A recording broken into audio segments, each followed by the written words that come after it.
Bom dia, pessoal. Tudo bem? Tudo tranquilo, tudo na paz. Diretamente do Estúdio 1, do canal Educação, para você, aula de História com o professor César Robério. E hoje, um dia muito especial. Hoje é o nosso dia, o dia dos estudantes. Eu também sou estudante, cara, porque para lecionar, para ser professor, você tem que estudar todo santo dia, não é verdade? Então não tem essa história não, eu sou professor, não sou estudante, não, que papo é esse? Não é? Nós somos eternos estudantes, eternos aprendizes. Belezinha, belezinha, belezinha. Bom, pessoal, esta é a segunda aula, tá certo? Você que se conectou agora, fica ligado, tá? Na aula anterior, nós já começamos a abordar a temática de hoje, que exatamente nós estamos tratando sobre os deslocamentos populacionais em diferentes contextos históricos. Aí você diz assim, professor, essa temática não diz mais respeito à geografia? Calma, o colega da geografia também trabalha, lógico, geografia humana, né? Mas nós, na área de história, nós vamos abordar os deslocamentos populacionais ao longo do tempo, processo histórico, tá legal? E se falar de tempo é conosco, se falar em evolução, processo histórico é conosco, tá bom? Beleza!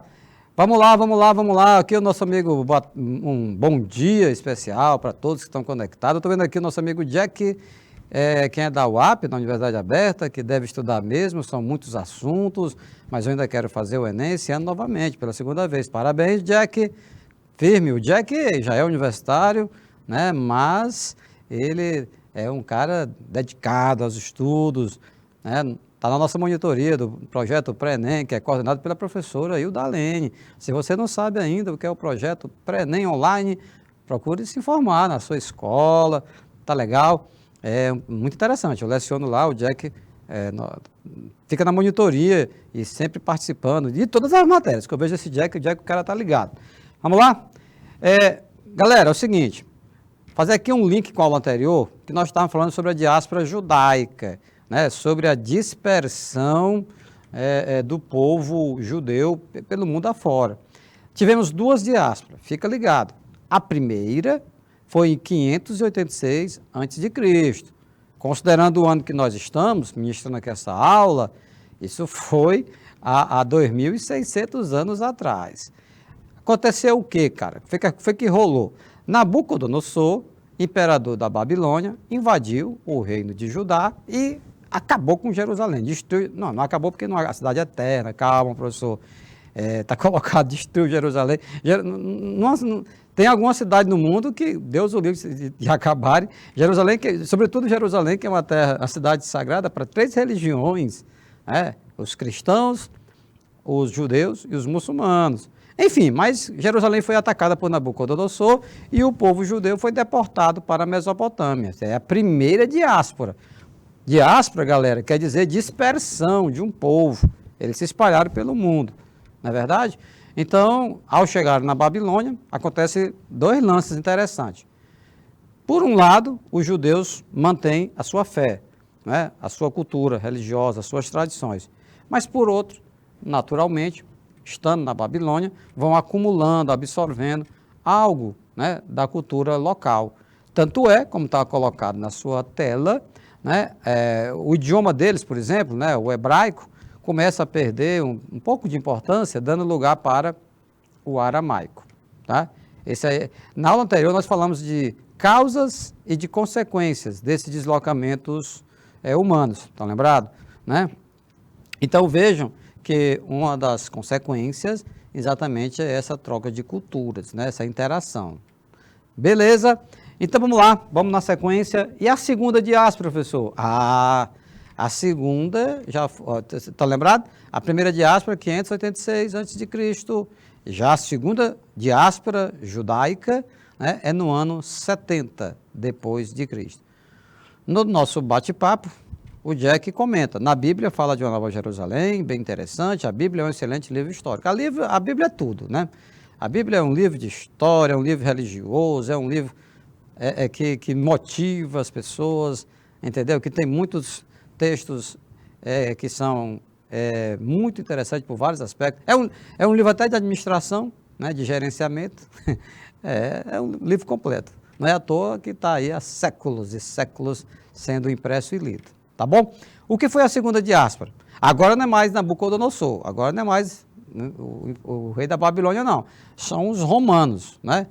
Os romanos destruíram Jerusalém, obrigando, né, os judeus a irem para seus outros países, né, na Ásia Menor, na África ou sul, ou sul da Europa, tá? Então, dispersão, pessoal, é exatamente isso, né? A dispersão, essa dispersão, agora são os romanos, eles se espalham, né? Na segunda diáspora, 70 depois de Cristo, novamente Jerusalém foi atacado, mas agora não por Nabucodonosor, mas agora pelos romanos, pelo Império Romano, e os judeus se espalham, Ásia Menor, África e sul da Europa. Com o século XV, né, ou seja, 1400 e tanto, veio o grande crescimento do cristianismo, fazendo com que eles migrassem, mais uma vez, para os Países Baixos, os Balcãs, a Turquia, a Palestina, e influenciado pela colonização europeia, chegaram ao continente americano. Então, vejam bem, vamos comentar. A princípio, eles são expulsos de Jerusalém no ano 70, depois de Cristo, né? No ano 70, e se espalham. É a diáspora. Aqueles que estavam na Europa vai ter outra diáspora. Qual é? Com o fortalecimento do cristianismo, há uma rivalidade, assim, digamos assim, alguns governantes, por questão mais política do que religiosa, começaram a perseguir os judeus. E muitos tiveram que sair dos seus países de origem. Aí não está colocado na tela, mas, por exemplo, o Tribunal do Santo Ofício, o Tribunal da Santa Inquisição, acabou julgando e condenando e executando, né, alguns judeus, por questão religiosa. Alguns se convertiam na força, na marra mesmo, eram os chamados cristãos novos, né, judeus que eram convertidos ao cristianismo, tá legal? Mas, por questões religiosas, na aula anterior a gente viu que tem a causa econômica, a causa militar, causa política, né, são várias. E aqui você está vendo que a questão é militar, misturado com política, misturado com religiosa, que acabou resultando nessa diáspora do povo judeu. Pessoal, nesse contexto, tá, de dispersão do povo judeu, depois da segunda diáspora, já no século XIX, veja bem, agora nós estamos no século XIX, surge esse cara, Theodor Herzl. Ele vai defender uma tese, que é a tese do sionismo, né, do sionismo. Professor, o que é isso? Nunca ouvi falar. Eu te explico. O sionismo, né, é um movimento político idealizado por esse cara que está aí na sua tela, um jornalista húngaro. Ele é judeu também, viu? Theodor Herzl. E a principal proposta do movimento sionista foi a criação de um Estado nacional para os judeus. Onde, mestre? Na Palestina. Foi que eu comentei há pouco? Eu disse que havia nação judaica dispersa pelo mundo afora, mas não havia um Estado judeu. Como eles eram muito perseguidos, né, e não tinham esse Estado, esse chão, né, esse território, o Theodor Herzl, ele inicia essa divulgação, né, que ele coloca até como direito que os judeus têm, de terem um Estado, né, de terem um país. Isso vai caminhar para a criação do Estado de Israel, fica ligado, tá legal? Mas aprenda esse conceito, caso você não saiba ainda, em relação ao sionismo. Está fazendo uma prova, lê lá o enunciado, as alternativas, viu? Aí você topa com esse conceito, sionismo, ou o movimento sionista, é exatamente essa reivindicação da nação judaica para que fosse estabelecido um Estado judeu. Belezinha? Bacana? Olha aqui o Jack. Roma era a maior nação na época judaica, certo, professor? Em segundo lugar, os egípcios. Bom, na época, em que época, né? Porque no slide anterior, sim, né?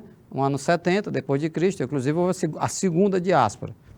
Já nessa época aqui do século XIX, lógico, não tem mais o Império Romano, então é por isso que aqui lá o professor César usa a palavra depende, Muitas vezes, viu, Jack, o aluno faz uma pergunta assim, aí depende. Ah, depende de quê, professor? Tem uns que de novo. Não, depende. Depende do contexto, né?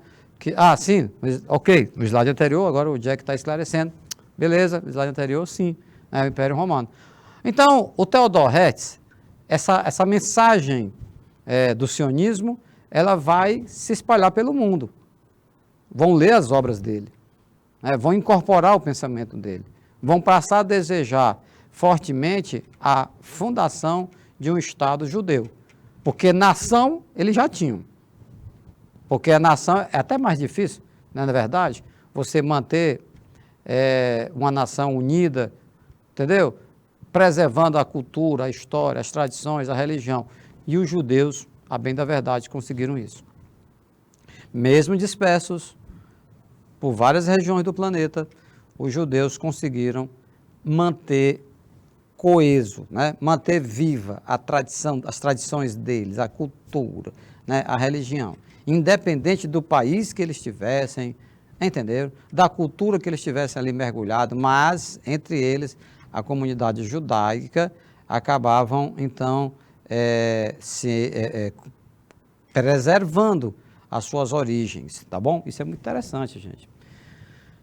Mesmo com a aprovação política da Organização das Nações Unidas, a ONU, através da Resolução 181. Que resolução é essa, professor? Foi a resolução, a decisão da ONU, né, que criou o Estado de Israel. Mas a ideia dos governantes judeus em dividir o território da Palestina em dois desagradou as autoridades e população árabe. Por quê? Porque exatamente naquele local onde houve a decisão de criar um Estado judeu, Israel, né, em 1948, com a ONU procurando intermediar, que é a Organização das Nações Unidas, com a representação, né, de muitos países, e com aquele objetivo de evitar uma outra guerra, porque logo depois terminada a Primeira Guerra Mundial, em 1945, foi criada a Organização das Nações Unidas, dentre vários propósitos, um deles é exatamente de manter a paz, de evitar um outro confronto entre as nações. Mas não é nada fácil. De 48 para cá, só confusão, conflitos, cada um com as suas razões, obviamente. Você pode até acabar se posicionando solidário ou aos judeus, né, Estado de Israel, ou aos palestinos, mas, antes disso, tenha conhecimento, saiba, acompanhe os argumentos de cada lado, entenderam? Porque você está vendo essa imagem você está vendo uma mulher da Palestina, você vê que ela é palestina pela roupa, né? Do outro lado, um militar israelense, né? Fortemente armado. Essa região é só de conflito. Mas desde então, a região da Palestina tem sido um campo de constantes batalhas. E a saga da dispersão do povo hebreu está longe de se concretizar. Está longe de se concretizar. Por quê? Resumindo, o que aconteceu?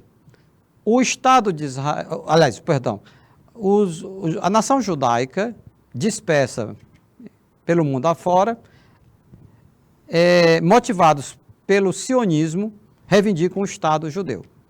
Durante a Segunda Guerra, como você já deve ter estudado, houve um genocídio em relação ao povo judeu. Massacre nos campos de concentração, uma tragédia, né, provocada aí pelo Adolf Hitler, pelo nazismo, né? Ele que, de forma bastante maldosa, ele projeta, né, o povo judeu como os culpados pela derrota da Alemanha na Primeira Guerra, o que não era verdade, né? Enfim, isso é uma outra história, outra aula. Mas, trazendo para cá, terminada a Segunda Guerra Mundial, o que acontece? E aquelas imagens viajaram o mundo afora, né? Tanto dos cadáveres, né, dos judeus, né, que muitos deles eram sepultados em grandes cova comum para dezenas, centenas, eram mortos covardemente nas câmaras de gás, né, nos campos de concentração. Então, isso tudo gerou um sentimento de dívida da humanidade, né, em relação ao povo judeu. Gerou um sentimento de solidariedade. Tá legal? O que acontece? Tão logo termina a Segunda Guerra, o movimento sionista ganha mais força, ganha o apoio da opinião pública internacional. E aí resolve criar o Estado de Israel, a ONU, né, intermediando tudo. Mas os judeus faziam questão, porque historicamente, né, tinha toda uma ligação afetiva com a Palestina. Então, não, queremos o nosso Estado ali, na Palestina. Ocorre que há séculos, nessa região da Palestina, né, havia o quê? Havia já morando há muito tempo os próprios palestinos, muçulmanos. Então, chegam os judeus e vão se ocupando daquelas terras. E aí nós temos o conflito, cada um com seus argumentos. Os palestinos argumentam que residem naquela região há séculos, né? Os judeus argumentam que já tinham residido lá, mas tinham sido expulsos pelo Império Romano, estavam voltando para casa. Eles é que tinham ocupado a casa que era deles, a terra, o território que era deles, originariamente, dos judeus. Alega, inclusive, que tem direito bíblico de herdar aquela região. Há uma confusão grande, é um conflito grande lado a lado, tá bom? Olha aqui o Jack, no bate-papo.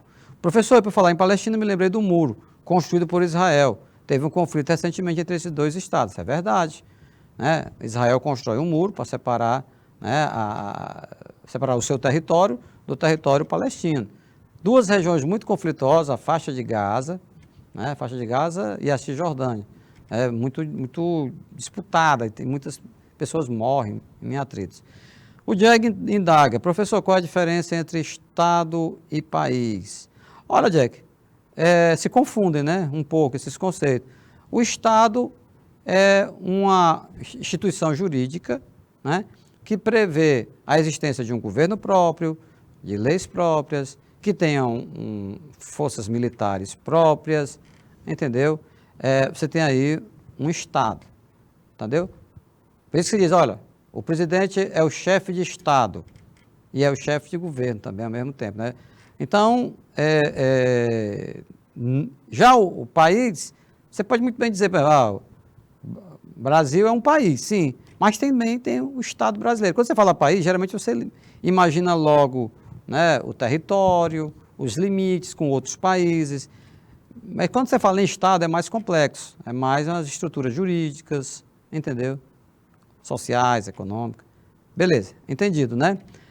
Vamos em frente.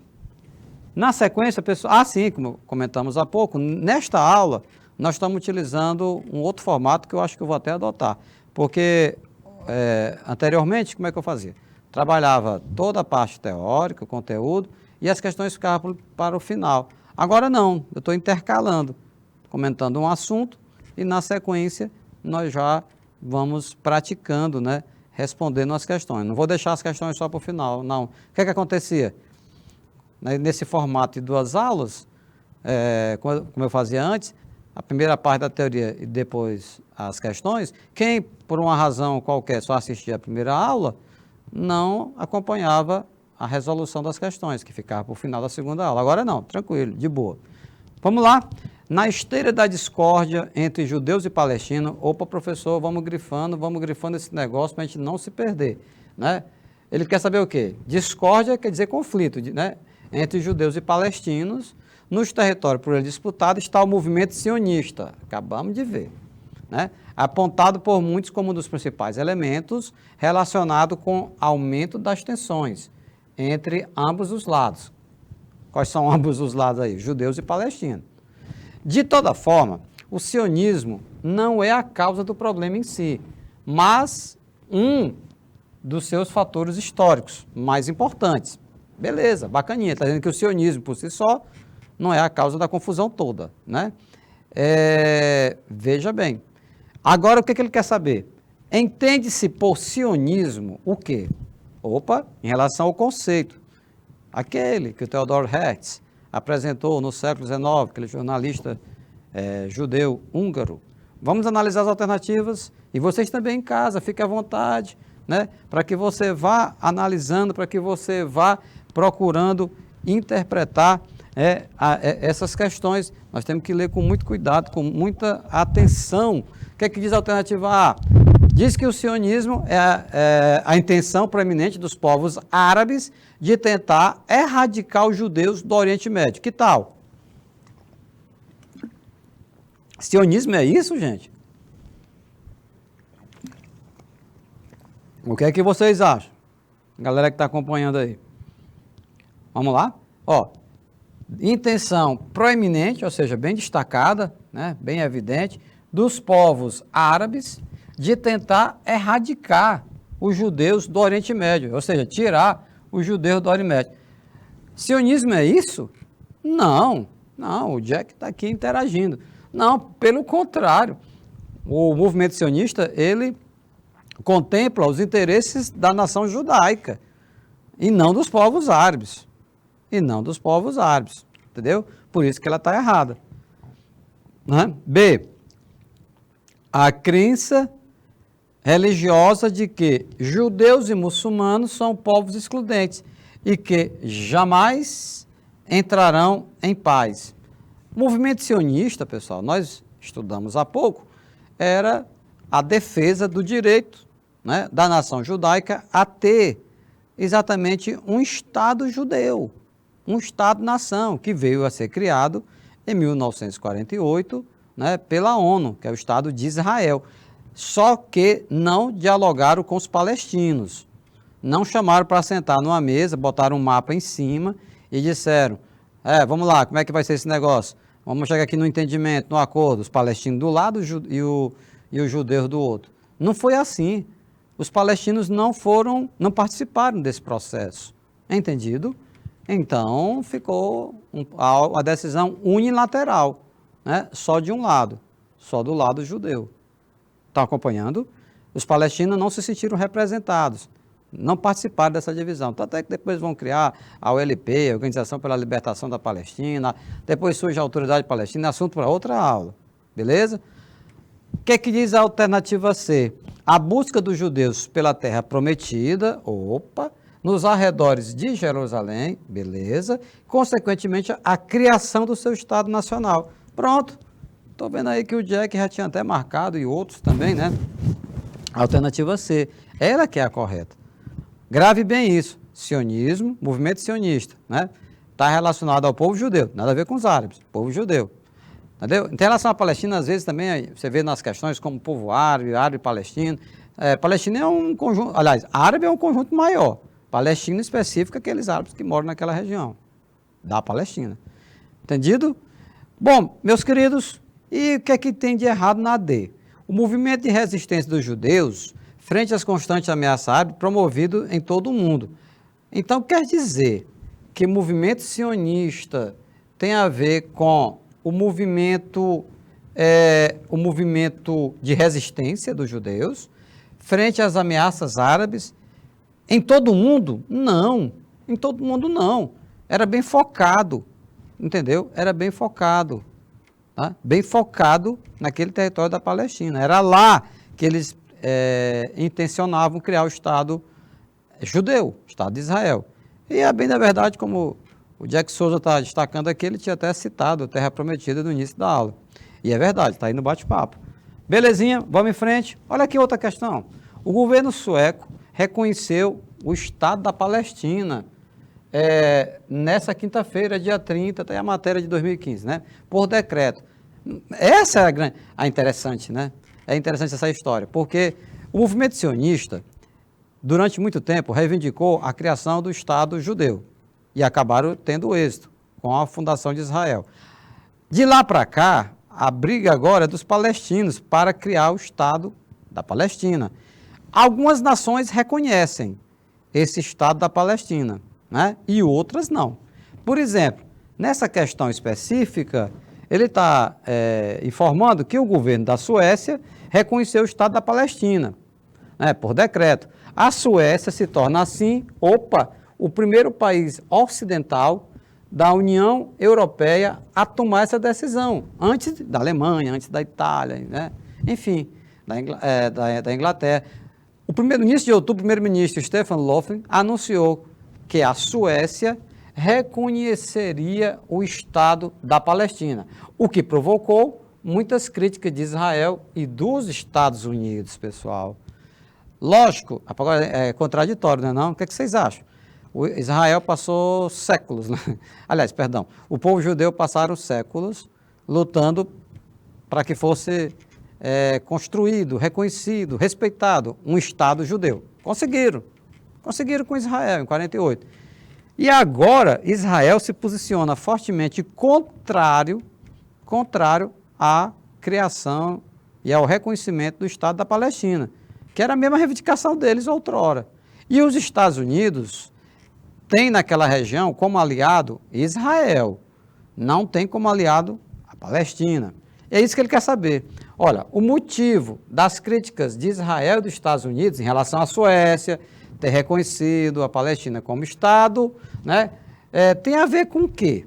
Olha o que diz a alternativa A. Ao fato de os palestinos estarem envolvidos nos atentados de 11 de setembro? Não, ali foi o movimento Al-Qaeda, Osama Bin Laden, né? Então, essa alternativa está errada. Não é por isso. Não é por isso que os Estados Unidos protestaram contra o reconhecimento, né, do Estado da Palestina pela Suécia. Alguém pode até ter marcado a alternativa A, porque tem naquela mente que os palestinos eram árabes, muçulmanos, né? E aí acontece também o envolvimento de Osama Bin Laden, do Al-Qaeda, mas não tem nada a ver, beleza? O que diz a alternativa B? As históricas disputas territoriais entre quem? Israelenses e palestinos, e o constante apoio dado por quem? Pelos Estados Unidos aos primeiros. Quem são os primeiros? Está aqui, gente. Aqui, pessoal. Os primeiros são os israelenses, ou seja, Israel. Então, essa é a alternativa correta, é a alternativa B. Tá legal? Professor, o que é que tem de errado na alternativa C?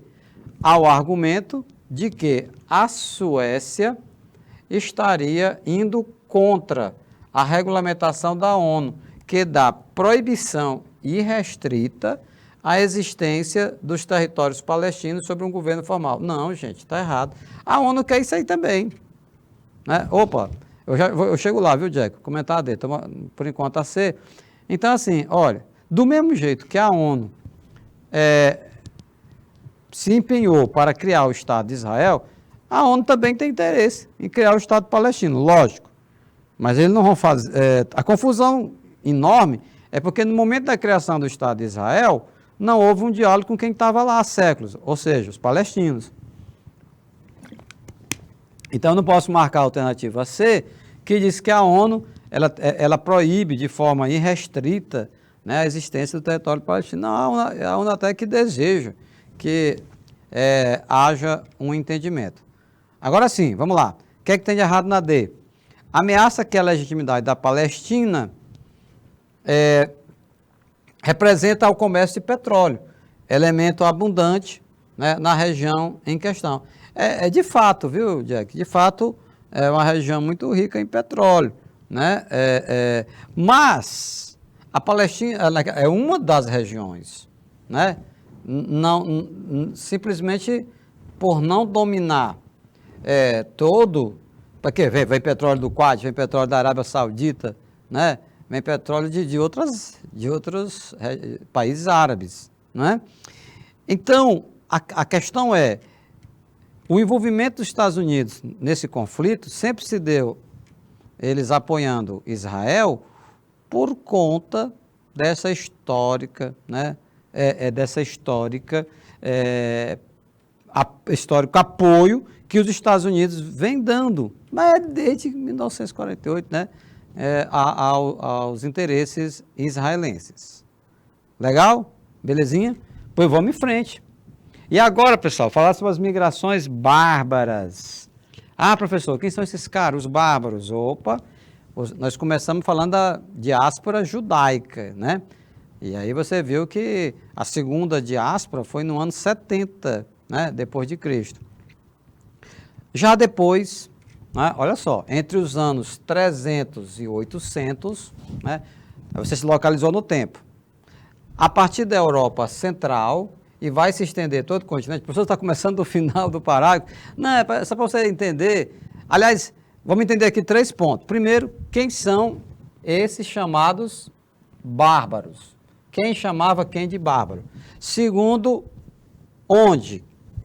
na Europa Central. Está aqui o mapa. Você está vendo aí? Corresponde hoje aí o quê? Alemanha, França, Portugal, Espanha, Inglaterra. E a terceira, né, terceiro ponto a ser chamado a atenção é a questão do tempo. Quando? Está aí, entre os séculos 300 e 800. Beleza? Aliás, perdão, entre os anos 300 e 800, né? Ou seja, do século IV e o século IX. Bom, quem são esses caras? Os bárbaros. Os romanos, eles chamavam todos aqueles povos, né? Todos aqueles povos que não falavam latim, que era a língua dos romanos. Todos aqueles povos que não seguiam o direito romano, que não cultuavam as divindades romanas, chamavam de bárbaros, né? Inclusive, essa palavra acabou adquirindo uma conotação pejorativa, depreciativa, né? Olha aqui o Jack, os bárbaros me lembram os vikings. Os vikings, para os romanos, eram um dos povos bárbaros, como eram os godos, os vândalos, os ânglos, os ostrogodos, os germânicos, ok? Aliás, essa palavra bárbara, os gregos já utilizavam. Os gregos chamavam todos aqueles que estavam fora do limite da Grécia Antiga, chamavam de bárbaros, né?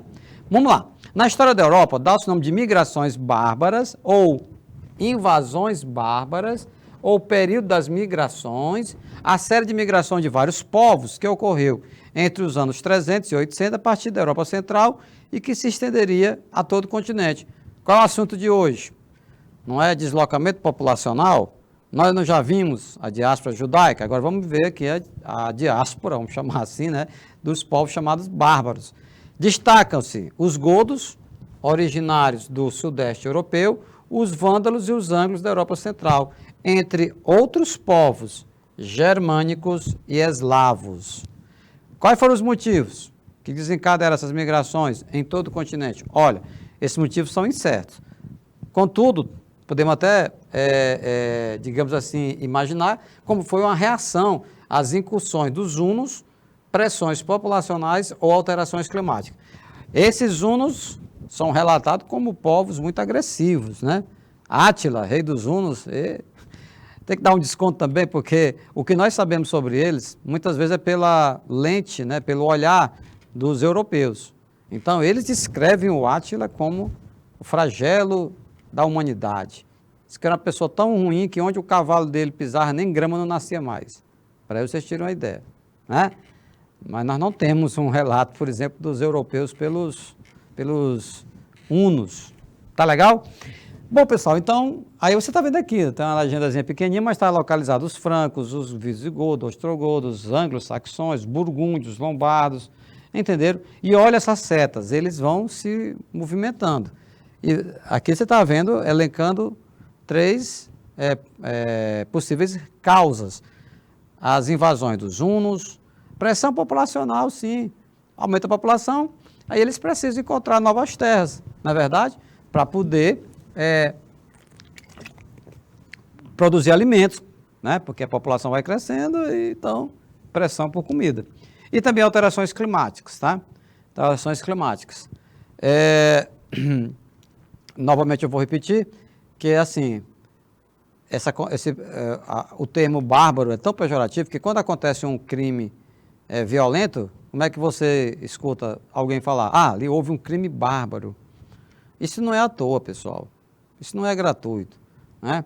Então, assim, esse conceito de povo bárbaro, que foi elaborado pelos romanos há séculos e séculos, a princípio tinha também essa conotação depreciativa. Era no sentido de inferiorizar, de tornar um povo selvagem, considerá-los um povo selvagem. É como se não tivesse nenhum conhecimento, nenhuma cultura, nada a acrescentar. Não é bem assim, não é? Então, algo parecido, guardadas as devidas proporções, aconteceu com os relatos que chegaram até nós, relatos dos europeus, dos portugueses, por exemplo, em relação aos índios.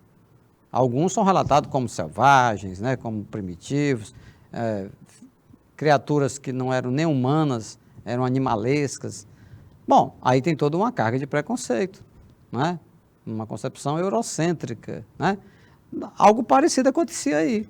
Então, o Império Romano sendo atacado por todo lado por esses povos, né? Godos, visigodos, germânicos, zérulos, entendeu?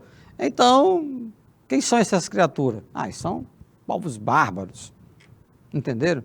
Eles não falam nem o latim, que é a nossa língua. Olha, o latim naquela época é como se fosse o inglês hoje, né? Era uma língua universal, entre aspas, porque o universo para eles era a Europa. Então, como o Império Romano tinha se expandido por toda a Europa, era a língua que era falada em toda a Europa. O cara que sabia latim podia ir de uma ponta a outra da Europa e se comunicava de boa. Entendido? E quando invade o Império Romano esses povos, que vão ser chamados de bárbaros. Entendido? Na sequência, os germânicos habitavam onde? Os germânicos habitavam o norte da Europa e tinham uma origem indo-europeia. Eram povos originados da Ásia Central e do Planalto iraniano, né? Que no período neolítico, né, começaram a migrar e estabelecer em terras europeias e indianas. Sim, gente, detalhe. Por germânicos, nós não devemos, né, entender um povo apenas, mas sim diferentes povos que tinham origens étnicas semelhantes e partilhavam entre si, né, alguns elementos culturais. Tá legal? Então, entenda, o germânico, desculpa, os germânicos não era apenas um povo, né? Haviam povos diferentes. O nosso amigo Jack, né, ele está comentando aqui, professor, por que que os romanos não gostavam dos povos bárbaros? Somente porque eles não falavam latim?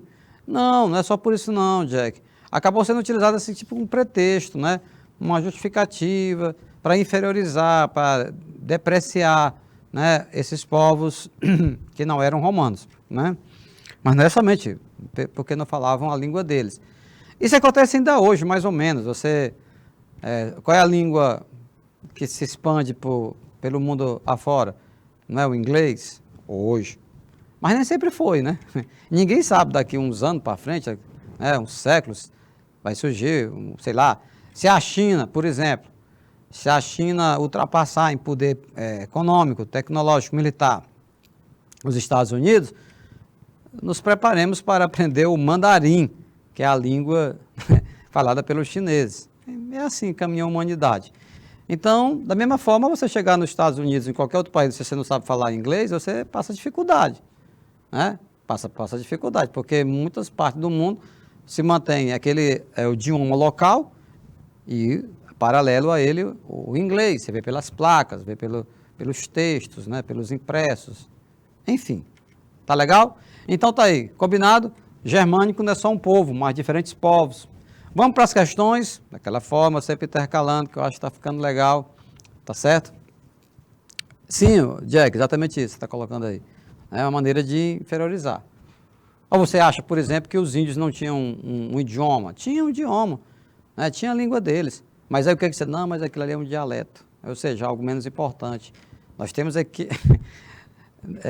acho que só com exceção dos jesuítas, que aprenderam o tupi-guarani para poder catequizar com mais eficiência, né, os índios, os outros, né, os portugueses, eles não faziam questão de aprender a língua nativa, eles faziam questão de ensinar, né, o português, a língua deles para os índios.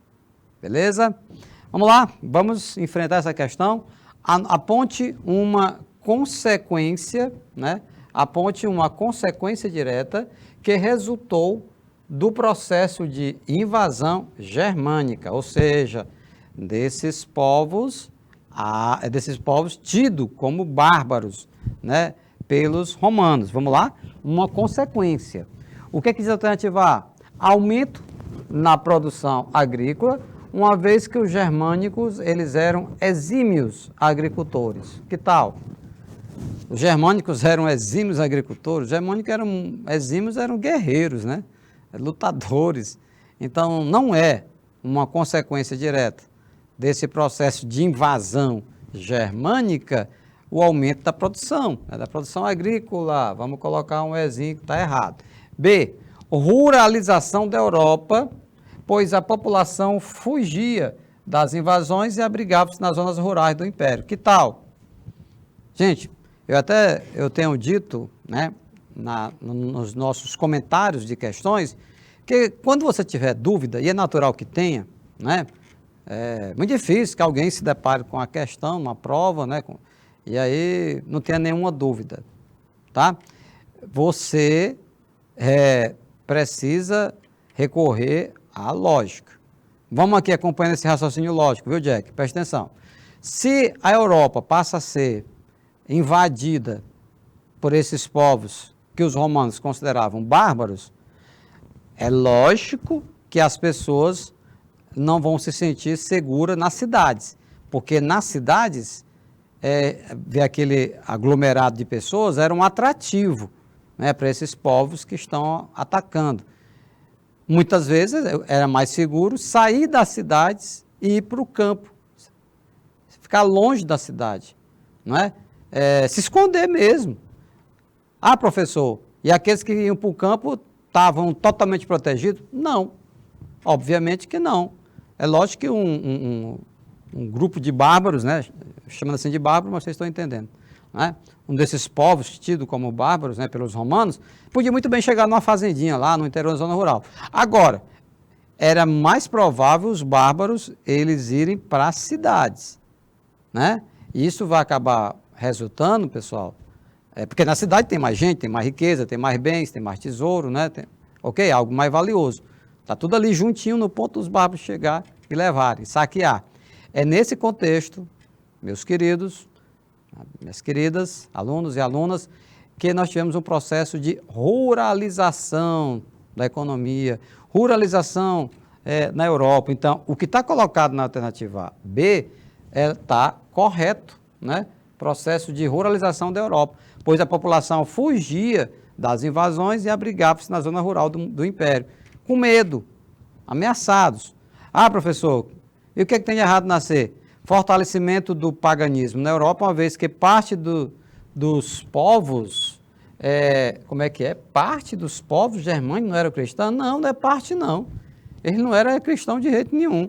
Eles tinham a religião deles, né? Era um politeísta, inclusive.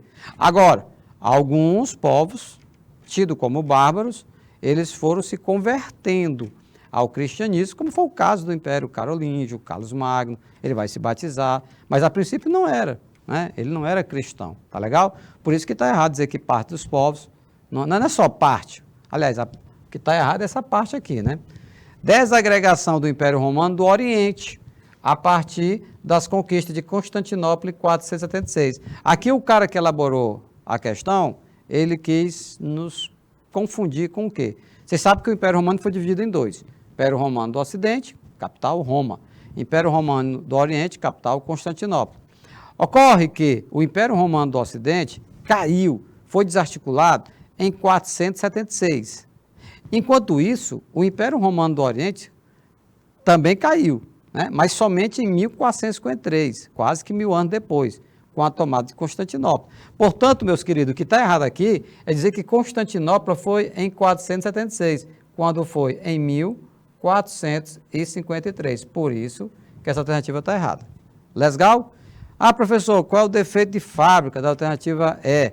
Consolidação do poder dos godos sobre toda a Europa Ocidental e instituição da língua gótica como idioma oficial. Aqui tem duas inverdades, né? Dois equívocos. Primeiro, dizer toda, rapaz, olha, presta atenção. Geralmente, não é querendo dizer que toda alternativa que tem essas palavras que eu vou falar agora, elas estejam erradas, não. Eu quero dizer que vocês prestem redobrada atenção. Quando você se deparar na alternativa com essas palavras, todos, apenas, somente, a maioria, lê de novo. Cuidado redobrado. Por quê? Porque pouquíssimas circunstâncias nós podemos utilizar esses termos, entendeu? Em se tratando do estudo da história. Não só da história, não. Da área de humanas. História, está valendo para história, geografia, sociologia e filosofia. Tá certo? Por quê? Porque é uma ciência humana, são ciências humanas. Não são ciências exatas, meu querido. Ciências exatas, aí sim, beleza, tá valendo. Eu posso dizer que toda vez que eu somar o quadrado dos catetos, eu igualo ao quadrado da hipotenusa, legal, aqui na Coreia, né, nos Estados Unidos, em qualquer lugar, é uma ciência exata, garoto. Então, eu posso usar todo. Agora, em se tratando de ciências humanas, não, porque não existe essas regras exatas, não é uma ciência exata. É uma ciência que tem múltiplos fatores, depende de interpretações, um interpreta de uma forma, interpreta de outra. Agora, dizer que os godos implantaram o seu poder sobre toda a Europa Ocidental, mesmo que você tivesse faltado algumas aulas de história, você podia desconfiar. Será? Será se esse povo, por mais forte que eles fossem, né, por mais militarmente poderoso e tal, será se eles conseguiram controlar poder sobre toda a Europa Ocidental? Estou me lembrando daquele emojizinho do WhatsApp, o cara bota a mãozinha no queixo, fica assim, pensativo, não tem? Será? Grifa toda, não é, cara. E nem, nunca houve isso. E nem pôs a língua gótica sobre o idioma oficial. Tá bom? Tá combinado? Ah, você deu uma alternativa. Ah, não sei o que lá. Diz assim, apenas, do mesmo jeito. Do jeito que está aí toda, imagine assim, que os godos dominaram apenas uma pequena área da Europa. Apenas. Não, fica ligado nessas palavras. Olha essa outra questão muito interessante, né, que nós vamos comentar agora. Sidônio Apolinário, aristocrata da Gália Romana, escrevendo a um amigo, né, no período de grandes transformações culturais, assim se expressou: o vosso amigo eminêncio, honrado senhor, entregou uma carta por voz ditada, admirável no estilo. A língua romana foi há muito tempo, vamos grifando, a língua romana foi há muito tempo banida da Bélgica e do Reno. Mas, se o seu esplendor sobreviveu, né, se o esplendor da língua romana, que é o latim, sobreviveu de qualquer maneira, foi certamente convosco. A nossa jurisdição entrou em decadência ao longo da fronteira, mas, enquanto viverdes e preservardes a nossa eloquência, a língua latina permanecerá inabalável, né, ao retribuir as vossas saudações. O meu coração alegra-se dentro de mim, porque a nossa cultura em desaparição tem deixado tais traços. Ele disse que a língua deixou alguns traços, né, nessa região de onde ele está recebendo a carta. O que você está entendendo? Que o latim sumiu, que o latim caiu em desuso, né, por conta exatamente da emergência, né, digamos assim, né, da ascensão das chamadas línguas neolatinas, que derivaram do latim, como é o caso do francês, né, do italiano, do português, do espanhol. Tá legal? Bom, a opinião contida no fragmento, né, da carta está diretamente relacionada a quê? A invasões do território do Império Romano por povos germânicos. Invasões, né, do território do Império Romano por povos germânicos, provocando mudança nas instituições imperiais, dentre elas a língua. Então, essa é a alternativa correta. Tá legal? Olha o que é a alternativa B. Influência da cultura grega sobre a latina após a conquista da Grécia. Não, gente.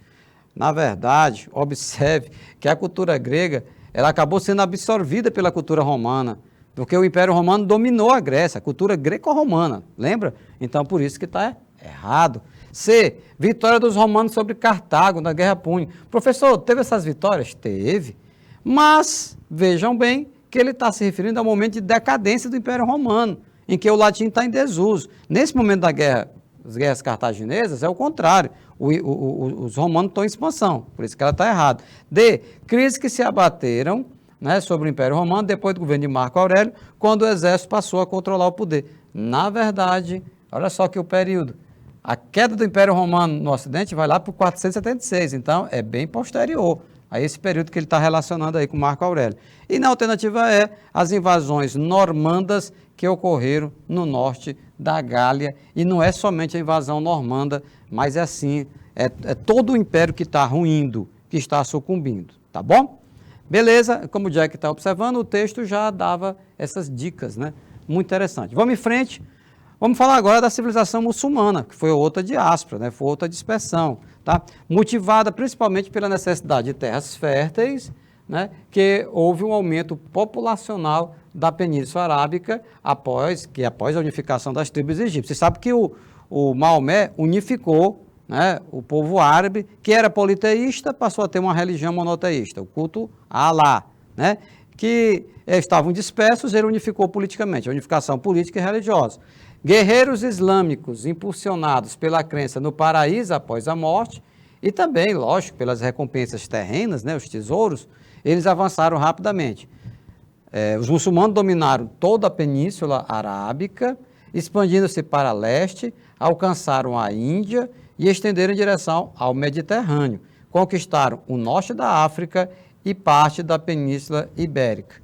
Essa expansão toda, pessoal, ela só foi contida, né, a expansão dos árabes, na Batalha de Poitiers, em 732, pelo rei dos francos, Carlos Martel. Foi ele quem deu uma freada. Aqui você está vendo o mapa, né? Então, a partir aqui da Península Arábica, eles vão, né, se expandindo, tá? E chegaram até aqui, né? Chegaram até Portugal, onde hoje é Portugal e Espanha, vocês estão vendo aqui, né? Olha só onde é que os cristãos ficaram encurralados, lá no norte, e o restante da Península Ibérica dominada pelos árabes. Beleza? Vamos em frente.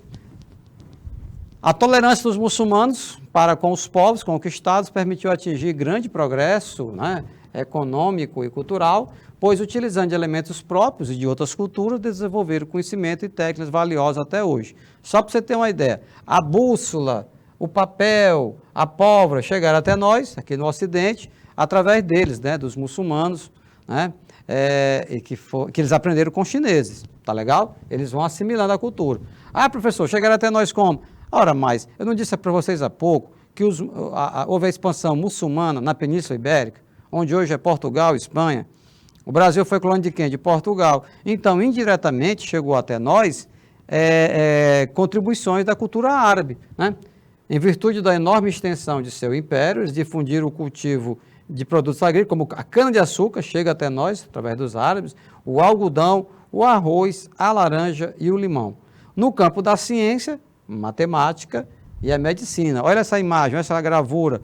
Então, o primeiro hospital que se tem conhecimento, um local, um prédio, onde pacientes ficam ali internados e que médicos acompanham o tratamento com medicamento, com cirurgias, esse conceito de hospital que nós conhecemos hoje, primitivamente, foi criado pelos árabes, pessoal, pelos árabes. Tinha um grande médico, Avicena, um livro que ele escreveu, os tratados de medicina, que ainda hoje, né, são muito estudados, comentados, tá? Foi um cara que se destacou ao seu tempo. Ah, professor, quais são as contribuições dos árabes que eu posso identificar hoje, agora? Ah, você quer? Pois vamos lá. No nosso próprio vocabulário. Temos algumas palavras que têm origem árabe, como, por exemplo, almanaque, alcachofra, álcool, alquimia. Você está entendendo? Todas derivam, né, têm a sua origem no árabe. Começa com al, né, porque al é o artigo definido árabe, al-Corão, né, o Corão, né, o livro sagrado deles. Belezinha, vamos em frente e vamos com a questão. Né, vamos aí, eu acho que tem tempo para nós comentar umas questões. Para explicar a rápida expansão muçulmana ou do Islã, há vários fatores. Ou seja, ele quer saber sobre, porque foi muito rápido mesmo, viu, que eles conseguiram dominar um território bem vasto, que provoca um deslocamento humano, que é o assunto da aula de hoje. Qual dos tópicos não é explicativo disso? Olha a maldade. Você vem respondendo uma série de questões que te pede, marca correta, marca correta. Aí do meio, esta criatura bota uma questão dessa, né? Ó, Jack, disse que não tinha conhecimento que a palavra álcool é de origem árabe. Sim, exatamente. Entendeu? Alquimia, alcachofra, são uma série de palavras. Depois pesquisa direitinho sobre a etimologia, a origem das palavras de origem árabe. Vem de onde, professor? Vem da época em que eles dominaram a Península Ibérica. Vamos lá, tem que marcar errada, cuidado. Aqui para marcar errada? Professor, olha só, desses fatores, em relação à expansão muçulmana, tem um deles que não é explicativo para isso. Então, tem que marcar a errada. Vamos lá? O que quer dizer a alternativa A? O crescimento demográfico da população que pressionava o povo a procurar terras favoráveis à agricultura. Que tal? Tá certo. Vamos marcar? Né? Você não vai marcar não, que está pedindo para marcar errada, deixa quieto. Vamos para as outras. B, a fraqueza defensiva do Oriente devido à política de paz, a tolerância do poder e a tolerância da Igreja Católica. Isso aconteceu? Não, né? Não, porque até que eles resistiram, né? E a Igreja, política de paz e tolerância, não, por conta de que estão religiosamente, né? Havia essa disputa entre cristãos e muçulmanos. Então, é para marcar errada? Pois está aí. Vamos aproveitar para passar para a próxima logo? Não, peraí, cara, bora aprender com as outras. Olha, o Império Bizantino e o Império Persa guerrearam durante séculos, enfraquecendo mutuamente. Também está correto, né? Então deixa quieto. No Ocidente, a expansão árabe soube aproveitar as fraquezas dos Estados bárbaros centralizados que sucederam o Império Romano? Soube muito. O estímulo muçulmano na Guerra Santa, Jihad, condenada pelos califas em nome da expansão da fé islâmica. Guerra Santa, Jihad. Foi essa motivação, né? Essa motivação que aconteceu também para a expansão. Dá para continuar? Vamos ver se ainda tem algum tempinho. Opa, mais uma. A Península Arábica foi unificada por Maomé. Beleza. No século VII, né? O profeta propôs a criação de uma comunidade baseada na adesão religiosa, a Umma. No século seguinte, tal comunidade se espalhou em direção ao leste e oeste da península. Acerca da expansão do islamismo, entre os séculos VII e X, assinale a opção correta. Agora aqui já é correta. Cuidado. A unificação na Península Arábica foi dificultada pelas forças da dinastia Omida ali estabelecida. B, o Califado de Granada foi constantemente atacado por cristãos, o que impediu o seu fortalecimento. C, as tropas árabes eram bem preparadas e disciplinadas, contudo, seu avanço no Ocidente foi barrado pelas forças egípcias. D, a conversão ao islamismo não era imposta aos povos conquistados, porém, os que aderissem à religião ganhavam benefícios sociais e econômicos, como isenção fiscal. Isenção fiscal, pessoal, é não marcar, é você ser dispensado de pagar impostos. Isenção fiscal. Ou seja, quem se convertiu ao islamismo não pagava impostos. Os califados não possuíam frotas marítimas, o que inviabilizou a expansão islâmica pelo Mediterrâneo. Vamos lá, rapidinho, eliminando. O Califado de Granada foi constantemente atacado por cristãos, o que impediu o seu fortalecimento? Não impede, ele segue firme, resistindo.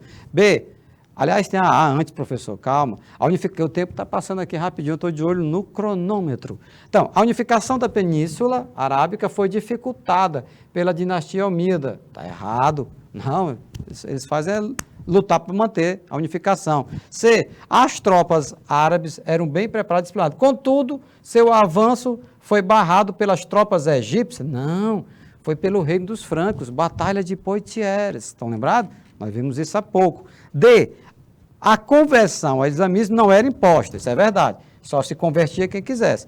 Porém, os caras que se convertiam, eles eram dispensados de pagar imposto. Ah, que legal, beleza. Então, por isso que muitos se convertiam, porque deixariam de pagar impostos, né, aos muçulmanos, né, naquelas regiões dominadas. O que a alternativa é? Os califados não possuíam... Quem que disse que eles não possuíam frotas marítimas? Quem que disse que inviabilizou a expansão islâmica pelo Mediterrâneo? Não. Eles dominaram o Mediterrâneo, chegaram ao ponto de dizer que os cristãos não conseguiam fazer flutuar uma tábua no Mediterrâneo depois que eles dominaram. Tá legal? Meus queridos, nós vamos encerrando por aqui, né? Mais uma aula sobre expansão populacional, ainda teria mais outros para a gente falar. Dá uma olhadinha lá no PDF, que tem um complemento para essa aula. Muito obrigado pela presença, um forte abraço e até a próxima aula.